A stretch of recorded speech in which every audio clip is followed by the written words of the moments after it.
Hello everyone, this is Mr. Zach from the Youth Arts Initiative at the Boys and Girls Clubs of Austin, and today I'm going to be teaching you about something called storyboarding. Now if you'll remember in one of my previous videos where I discussed the vocabulary of filmmaking, I mentioned a term called pre-production. Now storyboarding is a part of pre-production.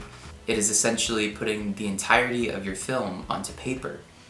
This can be through little drawings that you do, writing out your entire script and all the shot numbers and all kinds of stuff, and it's all in one place on one piece of paper. Now the purpose of a storyboard is to give you a really flushed out plan going into the production phase.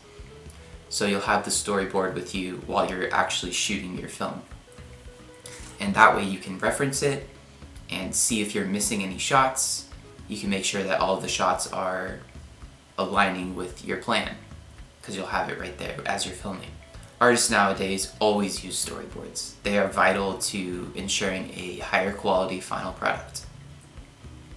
And today we're going to be taking a look at some professional storyboards and some techniques that you can use for storyboarding on your own. So let's get right into it. So let's take a look at what a storyboard looks like. I just want to preface this by saying that not all storyboards look the same, and there's not one way to do a storyboard. I'll show you a couple examples here and point out some of the differences. But for now, let's just take a look at this one. So here is a storyboard for a scene. So if we take a look here, we can see that there is a little drawing of the shot, just kind of a basic outline of what the shot might look like. There is a description of this shot, and then there is the type of shot. Now if you'll remember, in my other video where I talked about types of shots, I mentioned the term long shot. Oh, and that's another thing. Up here at the top, they have all the types of shots that they use. So they have the long shot, the medium shot, and the close-up. So right down here you see LS, that means that this shot is a long shot. And then it jumps from this panel over to this panel. And this shot here is a close-up. So that is how this storyboard works. It's essentially every shot with a little description of it and then the type of shot. Now, different storyboards, like I said, will have different things in them. For example, this storyboard doesn't have a box for the dialogue itself. If you look down here at this panel, you can see this lady, it says that she says something, but it doesn't say exactly what she says. So we'll go take a look at a storyboard that has actual dialogue and is set up a little differently. So here is a storyboard from the show Adventure Time. It has two characters, one called Jake, which is this guy, and one called Finn, which is this guy. So unlike the last storyboard we looked at, this one actually has a specific box for dialogue, as well as a box for action. And it does have a box for timing, but I'm not going to get into that today, unfortunately, because I do not have enough time.